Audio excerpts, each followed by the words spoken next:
Produced by Podcast Architects.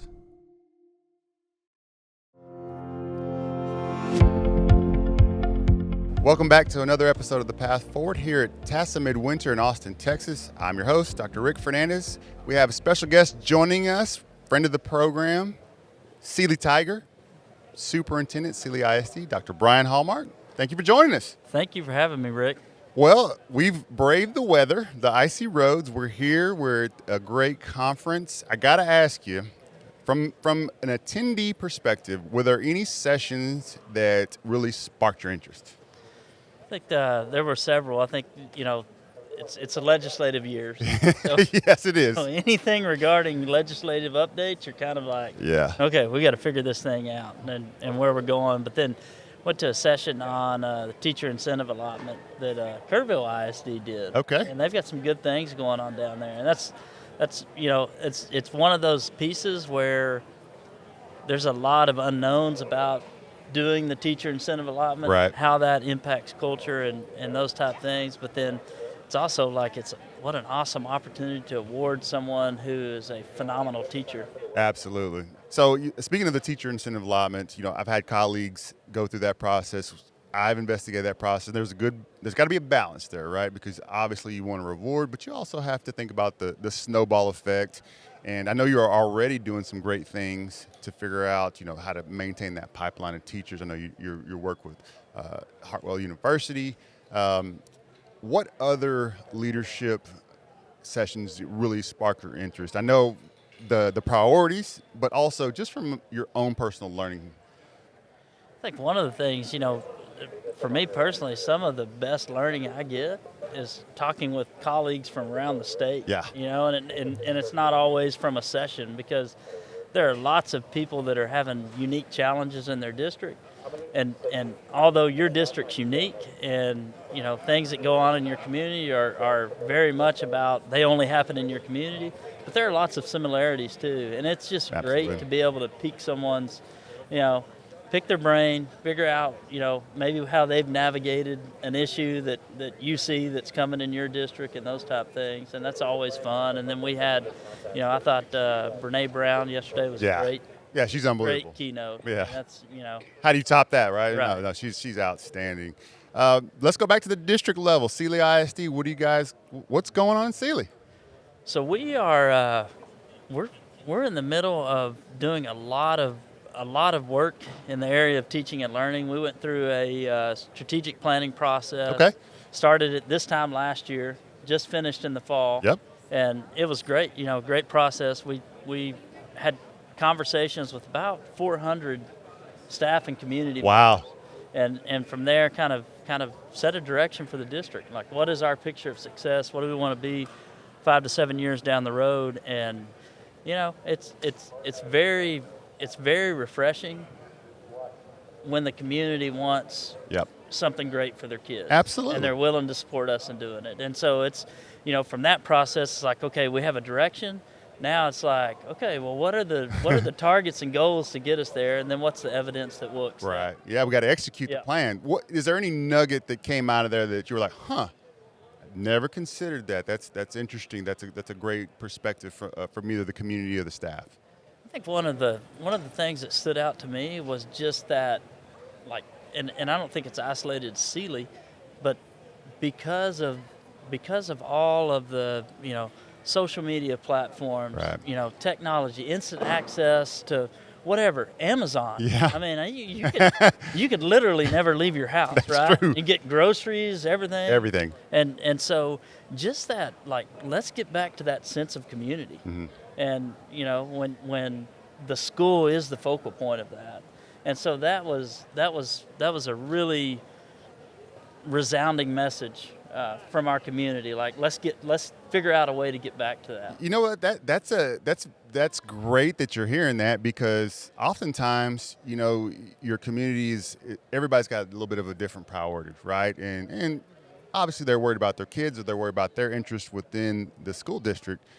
How do you leverage both, right? Because I know 100% you're trying to keep that sense of community, the Sealy tradition, but also we always have to be responsive to the technology and how that's growing and shifting. Is there a way that you can think that you would leverage both of those? Like, we're going to use this vehicle to enhance that feeling of community. I think you have to do that. Yeah. And whether we like it or not, technology's not going anywhere. And I think that is the thing that we always talk about internally is like we used to hold all the knowledge. Yes. When me and you were in school, hey, here's your textbook, and if you can't find it there, go check out an encyclopedia. That's right. Right? The Britannica. Yeah. and the reality now is our kids have access to all of this information. Instantaneously. Yeah. Whenever they want it. And you've got the AI chat thing going Yeah. on. It'll write a paper for you in like 45 seconds and all of those things. And it's like we can push back against that, or we can embrace the fact that our kids have all this knowledge, and then how do we help them navigate that knowledge? What's good, what's bad, what's accurate, what's inaccurate, and all of those things, because whether we like it or not, our kids have to curate things now, and that's the world they're going to live in. And I think even for people like us that are parents now in the community, we've kind of grown accustomed to that instant access. Yes, we have. And so for us, like where those two things merge is how we communicate, Mm-hmm. and when we get people information. Because if I can research how to pick out different customizations for a vehicle I'm going to buy, for instance, color scheme and all that online, but you can't communicate to me how my kid's doing in your classroom online. Like Right. that's people get frustrated. Absolutely. And so it's like, how do we hit all of those communication points using various tools? And we're not perfect at it, but I think we've come a long ways. So you bring up a great point with Chat, GPT, and the OpenAI, and there's been a lot of fear, higher ed and K-12, about we got to shut it down. Kids are cheating. It can do this. It can do that. And it is refreshing to hear an educator say, look, we can either, rebel and try not to utilize it, or we can figure out how we adapt to it and leverage it, because whether we like it or not, like you said, our kids are going to have to utilize it. 100%. And like one of the things that I ask myself, because when you hear things like that, and like, wow, you could cheat, you could do all these things, but the reality is, like, are we coming from a place where we're trying to control the knowledge that our kids get, and we can't do that anymore? That's 100%. And so I think about myself, like there have been instances in the last couple of years when I'm doing a project at home, or heck, even helping my kid with math homework. You get online, you get on YouTube, and you figure it out. And I mean, guilty as charged. Go get on YouTube and figure out how to fix your car, and you do it. And so, what our kids are doing is no different than that. No, it's just an academic application, and so we're much better off teaching them how to decipher that information. And there's part of me as an educator, man, as long as our kids are getting that knowledge and getting educated. For example, if what we ask our kids to do with that knowledge probably needs to change. Right. For example, if kids writing a paper using AI chat, well, maybe it's not just writing a paper anymore. Maybe it's presenting on that. Yes. Because whether they write that paper, and there are skills they need to develop, no doubt, but if they're really processing that information and can use that to explain to you and show their learning, Mm-hmm. then what are we complaining about? They're better off for it. Exactly. 100. I could not agree more. If anything, it should force us to evaluate our assessment and think about what we're asking in terms of application, because businesses are already figuring out how does this make our life easier, right? And what skills will our employees need to leverage this to make their clients' jobs and lives easier? So guess what? When kids come out of schools, they're going to be expected to learn how to leverage. If it's not this, Google. I mean, I Google stuff all the time. It's kind of funny. I was talking to Kevin Hodgins at Google the other day and ran into him at the conference, and he made the comment to me like, we get to interview some of the smartest people in the world. Right. And he said, but we hire problem solvers. And, Yeah. our kids are going to use some of those technologies to solve their problems. 100%. It's not always the representation of academia in the letter grades, right? I mean, we fuss at the state for their accountability system, but that's what the world's about. Is we've got this problem, and who's got the solution, and who provides it to their client, their customer, their school, in the most efficient and user-friendly way. Yeah, 100%. Regardless of what that is.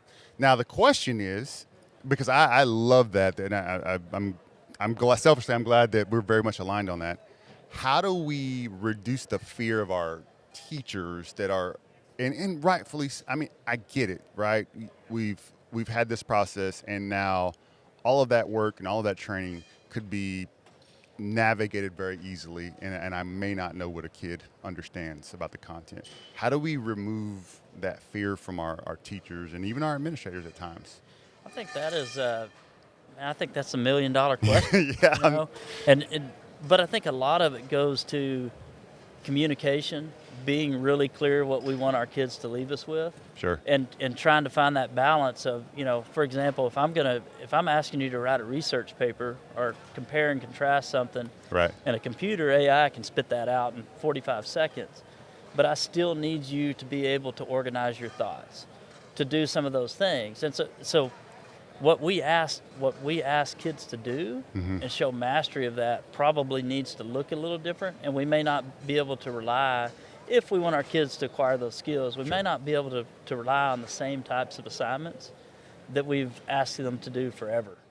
So do you think this makes a stronger, even stronger case for more of the project-based learning instruction, where it's all problem solving using a variety of tools to have this outcome of a project? Do you think we're going to be shifting even further that way?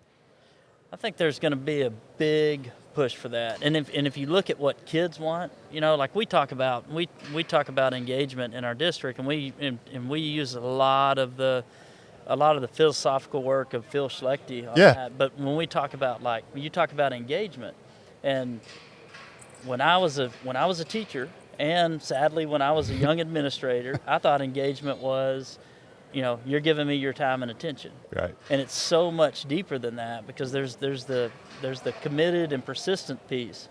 And when we ask kids to solve authentic problems, then they're going to engage even when they struggle. Right. And I think that's the difference. Now we have a lot of compliant kids, and there's Absolutely. a lot of strategic and ritual compliant, and hey, I'm going to do this to get a grade, to do these things. But then when the struggle ensues, then it's like, ooh, I don't know if I want to do this. And Yep. and then furthermore, you talked about grading a little bit earlier. For some of those kids, if you're being compliant to chase a GPA, which is a reality for our kids, Absolutely, right? 100%. But if you're being ritually or strategically compliant to chase GPA, then when our system challenges you with something, and maybe you don't get that A, and you get a B, or you have to rework, that's a big friction point. No in doubt. Education. But if we really want kids to be problem solvers, they're going to have to be challenged with complex problems that they're not going to master the first time. And if they do, are they really learning? 100%. So reframing it for the parents is going to be even more critical, because, like you said, parents start and kids start with their goals and the chasing the GPA, and every district has a GPA game. No matter where you are, it is what it is, and parents adjust accordingly. If we remove some of those carrots that have always been in place, and it's a little bit chaotic, people will be uncomfortable because they don't know what comes next. They don't know how to measure their success. They don't know what this means. When in reality, the problems should represent what they're going to see when they leave us. Absolutely. And if those aren't aligned, then what are we really providing them with? And I'll tell you right now, one of my biggest fears is for a kid to go through our education system, and the first time they experience failure is in life. because sometimes in life you don't get second chances and all of those. Like we should be able to create an incubator space where you push yourself to your max, and it's okay to fail forward, get back up, iterate. Yep. Because Figure it out. At the end of the day, whether or not you learned it is most important, not whether or not you learned it the first time. And like I said earlier, heck, if you're learning it the first time, are you really learning? Exactly. Or is it leveled? Is it leveled appropriately? Yeah. Right. All right. So I want your thought on this. So one of the things I believe is the biggest barrier for educators, it's not really change. I mean, yes, change is hard, and it's particularly when you're moving big systems. But I think more so it's the acceleration, the rate of change. I think not only is it change, which is difficult, but it's so fast, and it's now becoming constant from 1 year to the next, one semester to the next. Yep. I mean, we're going to get to a point where it comes down to weekly, to monthly, where we're having to adjust based on the change, whether it's the job market, the technology, how kids learn, what's available to us. How do we begin to understand we've got to be more nimble? And we proved that we can through COVID. But there was no other way. So the necessity provided the urgency to do it. When I look at our own education system in Sealy, and you think about, yes, we need to be more nimble, more flexible. We need to be able to pivot. All of those things, and the pandemic exposed some of that. Right.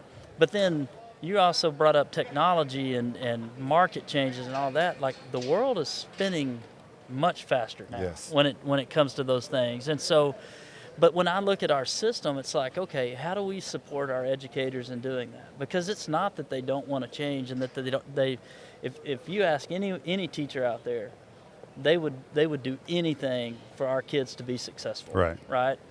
But they're going to have to work in a different way too. But my question to myself is, does our system support that? Because if we have policies and procedures in place that are causing you to be rigid and not give you the flexibility to change, well, that's where it starts. Right. And for example, you mentioned, problem-based or project-based learning earlier, and so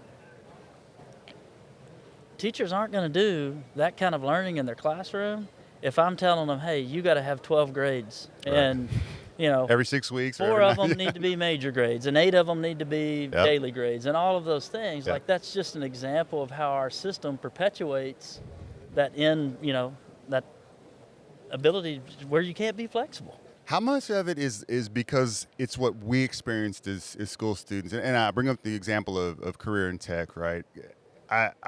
Because I've been through where I'm trying to reframe it for parents, because as we experienced it maybe as shop or wood shop or something of that nature, but it's always viewed in a certain light, like, all right, these are for those kids that aren't going to college.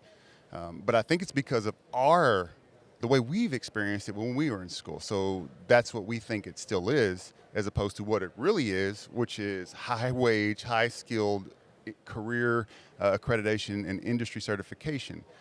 How do we get our mental block? Because ultimately we're still making the decision. Our generations are trying to lay the groundwork for the future generations. But we still have the mental block of we're stuck with either the grade system or how do we get off that? I think we've got to change what we value inside of our schools. I mean, whether I like it or not, every policy that we have in Sealy right now is telling you that we value advanced academics. We value you playing that GPA game. All of those things, and there's some merit to that. Sure. And for some kids, that's the right choice for some kids. That's the right choice. Mm-hmm. But I don't know what it looks like today. But about 3 years ago, I know that 70% of kids graduating from a trade school were making more than kids graduating with a bachelor's degree. Yep. And so, we've kind of as a society in education, I think to some extent we've in the past we looked down on some of these professions. No question. Right? Blue collar. Yeah, and the reality is those are very, very skilled jobs out there and professions. And I think too, one of the things that we need to start doing is looking at there are different areas of smartness, right? Oh, without it. I mean, I have to go to YouTube to do any of that stuff. Yeah, absolutely. I mean, to even get close to doing it right. So, but we value smartness in, well, you're smart at math. yeah. Right. You have some kind of a language ability where you're a great writer, right. You're a great reader. But there are other smartness profiles out there too that no question. People have gifts, and it's just maybe not in an area that we've rewarded in academics. That nail on the head. We have not rewarded that creativity or that intellectual capability because we've not really understood how that looks. I think we can easily say, all right, the SAT score this and GPA in this, and you equate it with the number without thinking through, all right, this project requires a lot of creativity and understanding that I don't have, spatial skills that I don't have. But how do you value that? Well, I think you value it by how you value everything else in K-12, right? Absolutely. I mean, and one of the things I am proud of that I did as a principal is, well, we would have signing day, right? Like everybody does, but we started having career signing day for all of our career and technology certifications because those kids were doing amazing things and they should be celebrated just like our athletes were, just like our top 10%, because they're the ones right now. You said it's recession. Guess who's got all the job security? Yeah. Our RCTE folks. No doubt. And you think about, you think about a young woman or a young man who graduates with that skill, goes into the workforce, and they don't wake up at the age of 20, 24 or 25 and I've got a degree and now what? And right. I have $100,000 worth of debt, and I have all of these things, and so it's very, very lucrative for kids that are going into the workforce to get that specialized training that they need to be successful and move on. And we have to value that more. There's no question. So last question I went through. So you've been here. We've been to some sessions. You've got to hear from some amazing leaders. What's a piece of advice you'd give a brand new or aspiring superintendent who attends conferences? What should they look for? What should they do? What should they seek out? I think you've got to start with finding those sessions that align to things that you're working on in your district. Don't go chasing things. Right. And then also seek out conversations with other superintendents. And that, like, the thing that I love about education, you're not going to find anyone at this conference who's not willing to share something with you. And as long as you approach those conversations as I don't have all the answers and I'm trying to learn and all those, man, the people here are fantastic. And I can't, there is no way I would be even remotely in the ballpark of where I'm at without the help of a lot of other superintendents across the state. Yeah, there's no question. And I think all of those great leaders and yourself included would tell anyone who was asking, we don't know it all. We've still got a lot to learn, but we'll help you any way that we possibly can. 100%.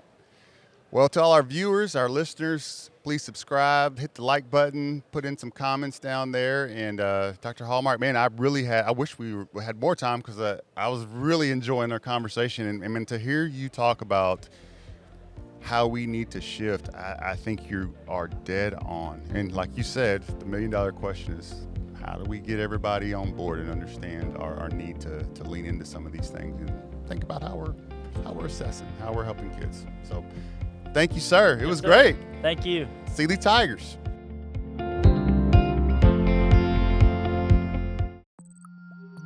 Produced by Podcast Architects.